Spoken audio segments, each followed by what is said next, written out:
How do you know if a logo that you've got or that you've designed actually works in the real world? We've all been in the situation whether you've been handed one from a designer or you've designed a logo and you've put it into real use, you put it on a brochure, you've put it on your website, and it just doesn't look how you expected it. How do we test a logo? I'm going to show you 5 ways of testing a logo design to make sure that it works in all cases, that there's no issues with copyright and that there's no issues with legibility. Let's go. The first test I always use when I'm designing a logo, it's foolproof, it's the blur test. I don't just use this with logos, I use it with when I'm designing fonts or if I'm designing an icon or anything lettering wise. So blurring the logo, what we do is use any design app. I'm using Affinity at the minute.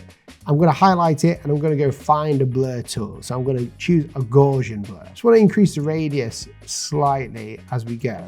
And I'm going to press enter and say okay. I'm going to zoom in and out.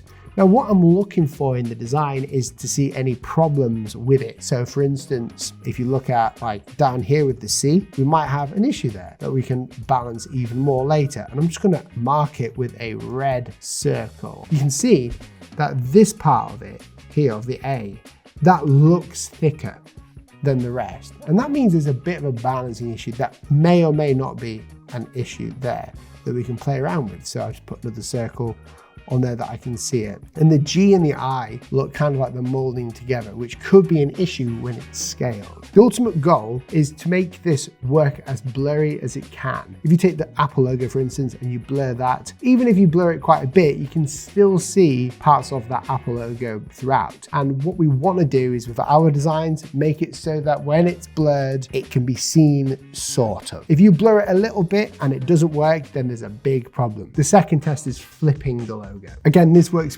really well with a logo type or word mark, but even an icon works good for this too. So for the logo type, all I do is in any software, I go up to the right here and I press flip horizontal and that mirrors it. Notice now you can't actually read the text. And that's because our brains in our Western culture read from top down, left to right. Flipping it breaks your brain and it stops you from reading it and starts to let you see it. So here I can see if there's any inconsistencies. I've already done this, so I don't actually see any in there, but you can repeat the same process of going in here, adding a circle of a certain color as you go into any spots that you might think are a bit off. And you can even write a note next to it. And we do the same for Crazy. In fact, I'm going to just do it for the icon here. If I can just ungroup this guy, take these and we can flip horizontal.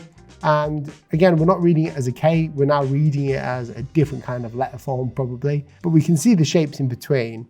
And if we don't spot any problems, all good, but sometimes you really can spot some issues from doing that. Changing the perspective as well can help too, depending on where it's going to be seen to see if it's going to have a big issue. For instance, if your logo type is going to be seen on a billboard and people are going to be walking at a certain angle to it, you can get very nerdy and check the perspective and make sure it looks good at that weird perspective that people will be perceiving the design at. So flip the logo so that it's not legible so you can't read it, but you can see shapes and you'll be amazed at the mistakes that you can see. The third test, it's an obvious one, but something that we all must do, scale. The goal of a good logo is that it's recognizable instantly. People can remember it at all different sizes. Now, I'm going to use the M for this because I'm going to say this here at this size is 100% scaled. What I'm going to do is I'm going to press enter and I'm going to make sure we move this horizontally.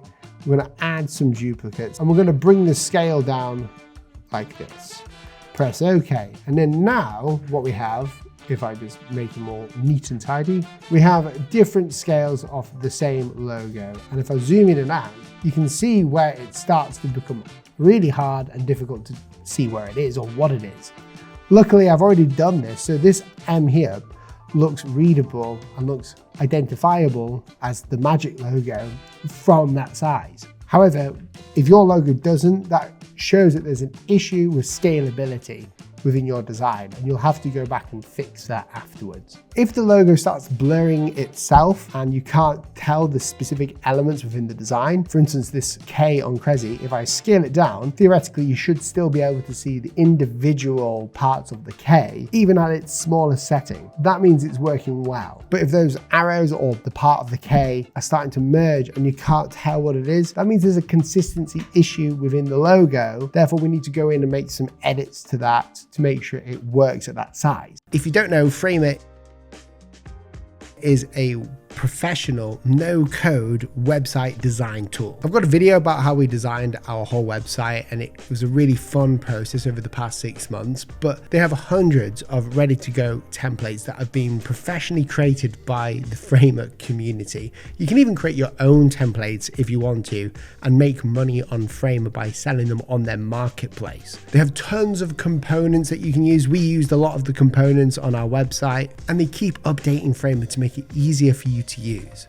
My favorite update recently is auto rename layers. Instead of having to go into each layer and double click and rename that layer to the section header or whatever, you just simply press Alt or Option R and it will use AI to rename the layers. And I don't know about you, but that's an amazing use of AI. It saves us time. They even just added masonry grids, so you can add all your images that are different sizes into a frame that will be responsive and automatically aligned to the Framer board.